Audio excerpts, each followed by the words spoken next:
Une vente directe des huiles vierges de colza chez monsieur et madame Boieldieu. Donc voilà, nous allons découvrir ensemble la production, l'exploitation, la transformation. Et je vois d'ores et déjà monsieur Boieldieu qui nous accueille. Monsieur Boieldieu, bonjour.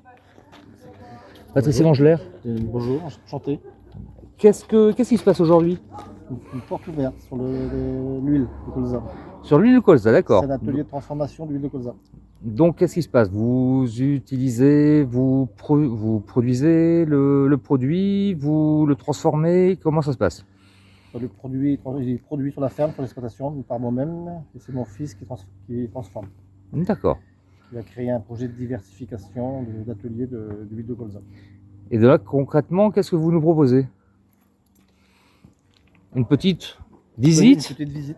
D'accord. Une petite visite de l'atelier. De l'atelier, d'accord. Si vous permettez, et si les personnes sont d'accord, pour qu'on puisse, rentrer et visionner. Concrètement, monsieur Boieldieu, à quoi ressemble du colza? Vous avez deux pieds de colza ici, presque à maturité. Ça veut dire quoi, maturité? Il va être fauché dans 25 juillet. D'accord. Et on ressème déjà là, à partir du 15 août. Très bien. Donc la plante reste 11 mois en terre. C'est-à-dire? Du 15 août au 25 juillet. D'accord. Et donc là, vous n'avez plus de fleurs, c'est des petites gousses. La graine est dans des petites gousses comme ça. Très bien, oui. C'est là qu'on trouve la graine. D'accord. Et cette graine va être? Moissonnée, comme une céréale. D'accord. Et elle va être transformée après? C'est un petit peu sèche. Ouais. Mais c'est vrai qu'on a beaucoup de soleil dans la Somme. Depuis 2 jours, il sèche, il n'y a plus d'eau. Voilà une gousse ouverte de colza et qui sera à maturité dans 3 semaines, fin juillet. Là, la graine va être récoltée à 9-10 d'humidité. Donc elle va être séchée à 7 d'humidité pour le pressage. Et elle sera aussi dépoussiérée. Dépoussiérée. Dépoussiérée, un triage. On va dans un atelier de triage extérieur. C'est une prestation extérieure qui est faite pour nettoyer la semence. D'accord. Avant le pressage. Et le pressage peut se faire qu'à une humidité en dessous de 7. Pardon. D'accord. Et donc le pressage, c'est ce qui va permettre de collecter l'huile, d'extraire l'huile des graines en fait. Voilà. C'est ça. D'accord. Ok, super. Merci Hervé.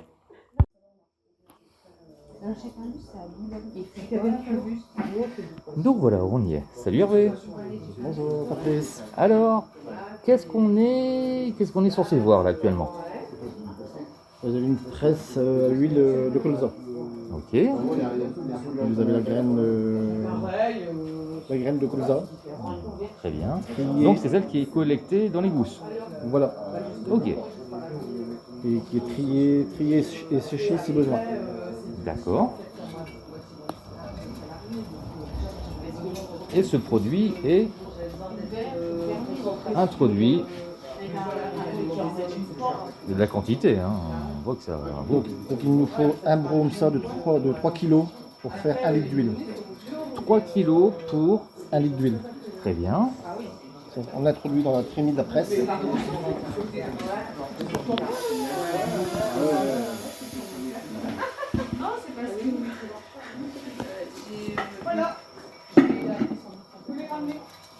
Et donc, qu'est-ce qui se passe maintenant? Et ensuite, il y a une vis sans fin qui amène de la graine sur le bout et qui l'écrase et qui presse la graine à 39 degrés, comme vous voyez sur l'écran.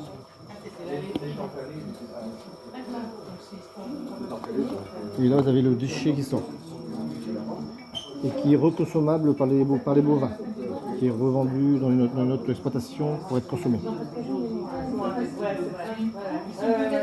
Ok. Et maintenant, l'huile.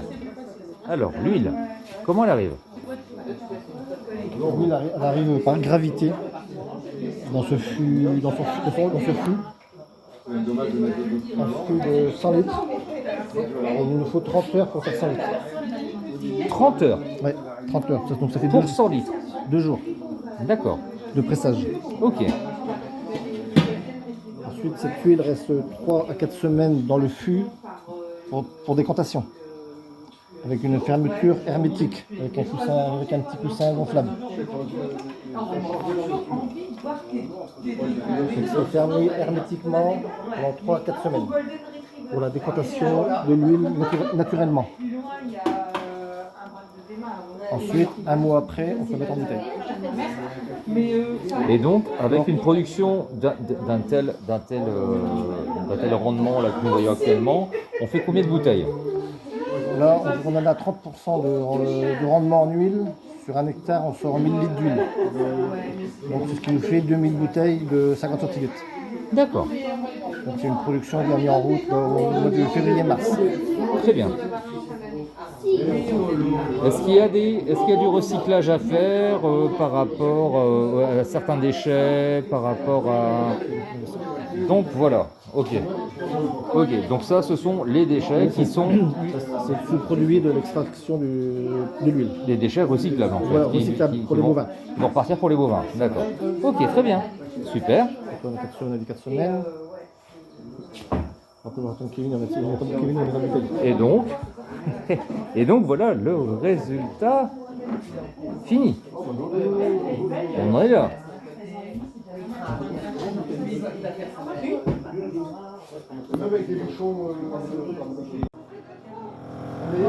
Kevin Boieldieu, associé à la SCE Ferme des Deux Baies avec mon père.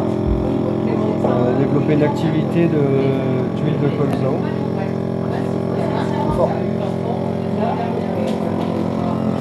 Donc qu'est-ce que tu fais là actuellement, Kevin? C'est la mise en bouteille de l'huile.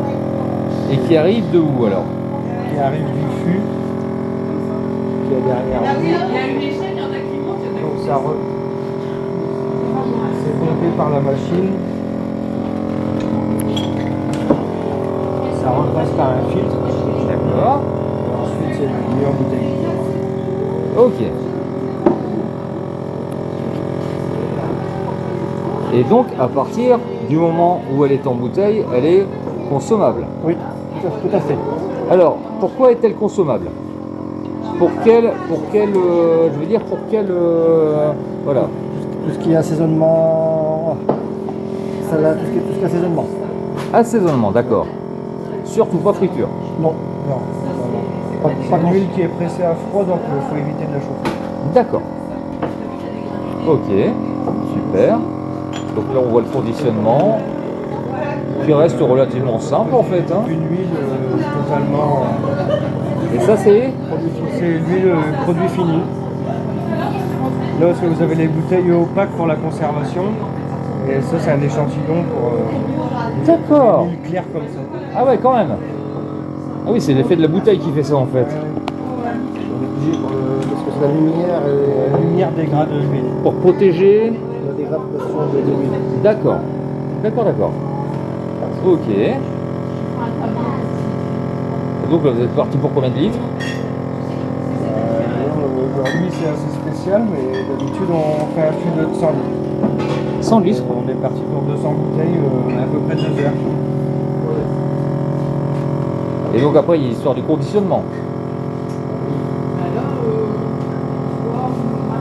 Il y a la mise en place de l'étiquette et puis après, pour l'instant, le conditionnement qui se met sur l'étagère. Après, ça part en carton aux épiceries des alentours. Super.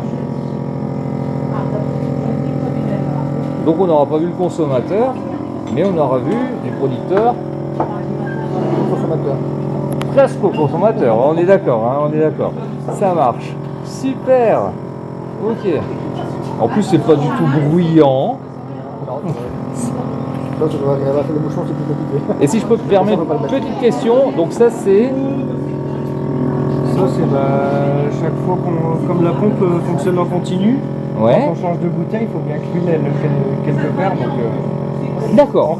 entre deux bouteilles, l'huile, là, ça commence C'est le à trou de avoir- perte en fait. Ouais, voilà. D'accord. Ok. Comme la pompe aspire en continu, Ah oui, ça aspire en continu. D'accord. Ah oui. Ok. Ça marche. C'est un retour de l'huile quand on change de bouteille. Ok, super. On va refaire le circuit à l'envers. Hein. Hop, hop, on part de là, on part de là, on part de là. On vient ici. Hop là. Et là, on a ça au départ. Non, on n'a pas ça au départ. Non, si Hervé veut bien nous remontrer ce qu'on a tout au début, les graines de colza. Donc, on part de ça, qui devient ça pour le recyclage bovin, qui devient ça pour donc la fabrication de l'huile de colza, qui après 4 semaines en décantation. voilà, et qui après quelques procédés, Bon courage. on arrive ici. Voilà. Ok. Oui, merci, bon courage, à bientôt. Bah Kevin, j'ai envie de dire merci pour toutes ces explications. De rien. Et puis bah, bonne continuation. Merci beaucoup. Hervé, il m'écoute absolument pas, c'est un bonheur. C'est un bonheur. Je suis en train de le filmer. Je suis en train de le filmer, il ne m'écoute absolument pas, c'est du bonheur. Merci pour toutes ces explications. Merci pour toi aussi. Bonne D'être continuation. passé, merci beaucoup. Hop, je filme un petit peu ma belle-fille qui voulait pas te filmer, mais je la filme quand même. Voilà. Et ben, je vous souhaite une très bonne soirée. Merci Et beaucoup. merci pour tout. De rien. Et puis, vive l'huile de colza. Hein, voilà. Allez, à ciao! Ciao. Merci.